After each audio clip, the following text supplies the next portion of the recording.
মোহতারাম ভাইও, কেমন হবে জান্নাতি গান? মাত্র 7-8 মিনিটে আমি বর্ণনা দিয়ে শেষ করব। কেমন হবে জান্নাতি গান? কেমন হবে? আমার মওলা ডাক দিবে, এই মনোযোগ, এখন দমও ছাড়া যাবে না। আমার মওলা ডাক দিবে, ও জান্নাতীরা। বলে জি মালিক। কয় দুনিয়ায় গান শুনিসনি, আজ জান্নাতে গান শুনতে মনে চাইনি। জান্নাতীরা বলবে মওলা শুনেইলে কে শুনে না। আল্লাহু আকবার কল্লা। মওলা বলবে আয়। সমস্ত জান্নাতীরা জড়ো হবে। জান্নাতীদের মাঝখানে স্টেজ নির্মাণ করা হবে। ওই স্টেজে সর্বপ্রথম জান্নাতি হুরেরা গান গাইতে থাকবে। ওই সুর তো আর আমার নাই, এত মধুর সুর হবে। আমি শুধু শব্দগুলো বলতেছি, তারা গাইতে থাকবে। নাহনুল খালিদাতু ফালা নাবিদু ওয়া নাহনুন নাইমাতু ফালা নাবআসু ওয়া নাহনুর রাদিয়াতু ফালা নাসখাতু তুবা লিমান কানা লানা ওয়া কুন্না লাহু। সুর নাই তো, তাই আল্লাহু আকবার জোরে সোরে কয় না। সমস্ত জান্নাতীরা হা করে চাইয়ে থাকবে, মন্ত্রমুগ্ধের ন্যায় শুনতে থাকবে। বিমোহিত হয়ে যাবে, পাগল পারা হয়ে যাবে। আমার মওলা ডাক দিয়ে বলবে, এই হুরেরা থামো। সমস্ত হুরেরা থামবে। আমার মওলা কেমন মওলা, কত বন্ধু সুলভ, কত বন্ধু সুলভ। মওলা গান তো শুনেই শোনায়, আবার ফিডব্যাকও নেয়, জানতে চায় কিরে জান্নাতীরা কেমন লাগলো। কয় মালিক মজাই মজা। কন্না আল্লাহু আকবার। আমার মওলা ডাক দিয়ে বলবেন, এর চাইতে মধুর সুর শুনতে মনে চায়। জান্নাতীরা বলবে মওলা এর চাইতে মধুর সুর এও আবার হয়। আল্লাহু আকবার কবেন না। আমার মওলা ডাক দিবে, আমার দাউদ তুমি কোথায়? হযরতে দাউদ আলাইহিস সালাতু ওয়াস সালাম, ওনার সুর এত মধুর। ইমাম কুরতুবী রাহমাতুল্লাহি আলাইহি তার তাফসীরে কুরতুবীর মধ্যে লেখেন, দাউদ আলাইহিস সালাতু ওয়াস সালাম যখন জাবুর কিতাব তেলাওয়াত করত পাহাড়ের চূড়ায় বৈশা, তো তার সুরের তালে তালে পাহাড়ও নাচতো। এত মধুর সুর ছিল। আসমান দিয়ে পাখি উড়ে যায়, জমিনে ল্যান্ড করে। বলে কেন? কয় দাউদের তেলাওয়াত না শুনে তো যাওয়া যায় না। সমুদ্রের মাছ সব কিনারে এসে যাইতো। ও মেরে মুহতারাম ভাইও, তো দাউদ আলাইহিস সালাতু ওয়াস সালাম তেলাওয়াত করবে, সমস্ত জান্নাতীরা হা করে চাইয়ে থাকবে, মন্ত্রমুগ্ধের ন্যায় শুনতে থাকবে, বিমোহিত হয়ে যাবে, পাগল পারা। মাওলা ডাক দিয়ে বলবে, দাউদ এবার থামো। দাউদ আলাইহিস সালাতু ওয়াস সালাম থামবে। আল্লাহ বলবেন, কিরে জান্নাতীরা কেমন লাগে? কয় মালিক কিসের হুর, কিসের হুর? দাউদের কাছে হুরদের কোনো বেলি নাই। সুবহানাল্লাহ কল্লা। আমার মওলা ডাক দিয়ে বলবেন, এর চাইতে মধুর সুর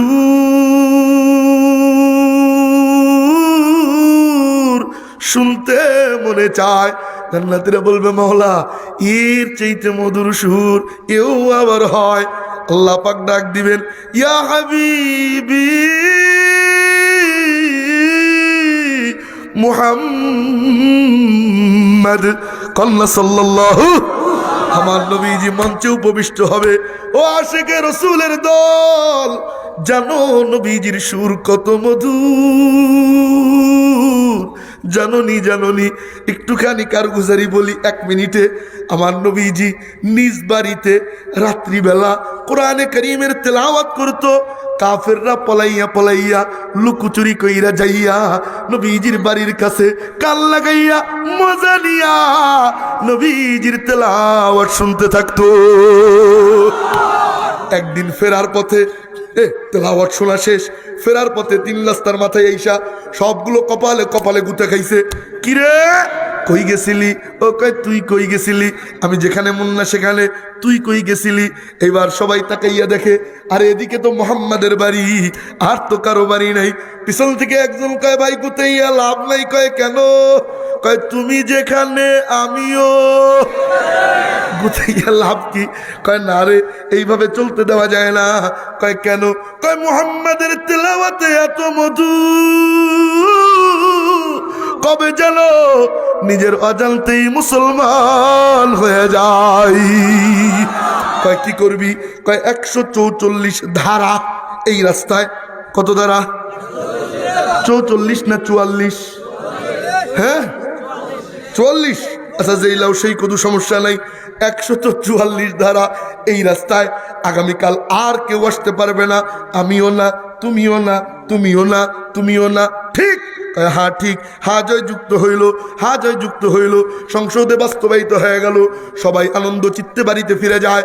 পরের দিন আগামীকাল যখন হয়, উতবা সাইবা আবু জেহেল বড় বড় লিডাররা মনে মনে গবেষণা করে, চিন্তা কইরা বের করে, আচ্ছা 144 ধারা তো জারি আছেই, কেউ তো আসবেই না, কেউ জানবেও না, কেউ দেখবেও না, তাহলে আমি একা টুপ কইরা যাইয়া শুই না পুট কইরা এসে পড়বো। সুবহানাল্লাহ কয় না? উদ্বাও মনে মনে কয় আমি একা, সাইবাও মনে মনে কয় আমি একা। সবগুলো মনে মনে আচ্ছা মতো মন কলা খাইয়া রাত্রিবেলা যাইয়া সবগুলো আবার হইছে জমা। ফেরার পথে সোনা টোনা শেষ, খুশিতে আনন্দে ঘুরিতে ঠেলায় কোনো চিন্তা নাই। 3 রাস্তার মোড়ে এসে আবার খাইছে। কিরে? নেতায় কয় কিরে কই গেছিলি? এখন ছোট যারা চামচা ওরা কয় নেতাজি আমরা যেখানে মন না সেখানে গেছিলাম। তা তো ঠিক, কিন্তু নেতা কয় কিরে আইন ভাঙলি কেন? 144 ধারা জারি। কয় হ্যাঁ। এটা ভাঙলি কেন? এখন পাতি নেতারা কয় আমরা তো ছোট চামচা, আপনি তো বড় নেতা, আমরা ভাঙছিতে তুই ভাঙলি কা? আরে গুতে গুতি। এবার সবাই গুতেইতে গুতেইতে পিছন দিক দিয়ে একজন কয় না রে ভাই গুতাইয়া লাভ নাই। কয় কেন? কয় মনে তো মানে না, প্রাণে তো সহে না, ওই মধুর তেলাওয়াত না শুনিলে ঘুম চোখে আসে না। কয় না আর কোনো কড়াকড়ি নাই, ডাইরেক্ট কল্লা নিব। আর 2 মিনিট মনোযোগ দিয়ে কয় ডাইরেক্ট কল্লা কে পারবি? ওমরে ফারুকরে রাজি করছে। ওমরে ফারুক কল্লা নিতে যায়। মেলা লম্বা ঘটনা, ওই কথা বলবো না।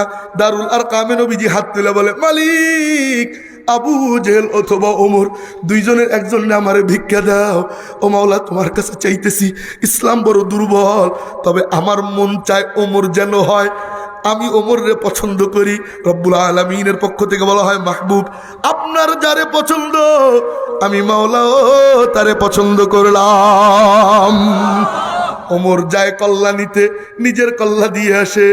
ওমর ওই সাহাবি, সবাই তলেবে রসুল, এর মানে হইল সবাই নবীজিকে চায়, নবীজিরে চায়।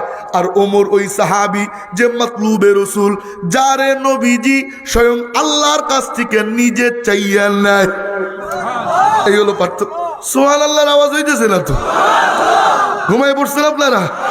এই হইল পার্থক্য।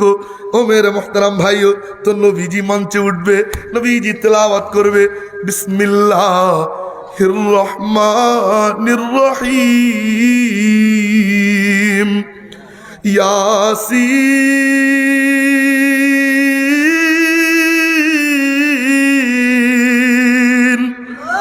ওয়াল কুরআনিল হাকীম ইন্নাকা লামিনাল মুরসালিন। সমস্ত জান্নাতীরা হা করে চাইয়া থাকবে, মন্ত্রমুগ্ধের নাই দেখবে, নবীজির তেলাওয়াত শুনবে। আল্লাহু আকবার, কল্লা আল্লাহু আকবার।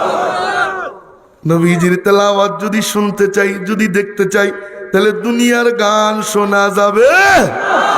রাজি আছি কারা কারা? ইনশাআল্লাহ ডাক দাও আল্লাহ, কলিজার থেকে ডাক দে যুবক ভাই, আল্লাহ তোর জিব্বার দিকে কুদরতি নজরে তাকায় রইছে রে যুবক। কত গান তুই শুনলি, তোর মোবাইলে কত নগ্ন ভিডিও আল্লাহ কাউরে জানায় নাই, সব গোপন কইরা রাখছে রে যুবক।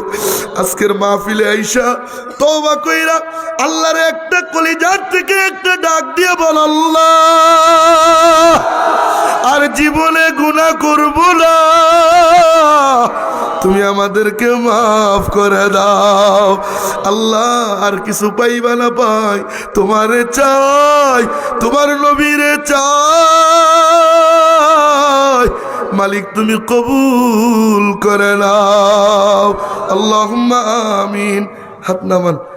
আল্লাহ পাক যা কিছু বললাম, যা কিছু শুনলাম, আমলে পরিণত করার তৌফিক দান করুন, পারেন আমিন।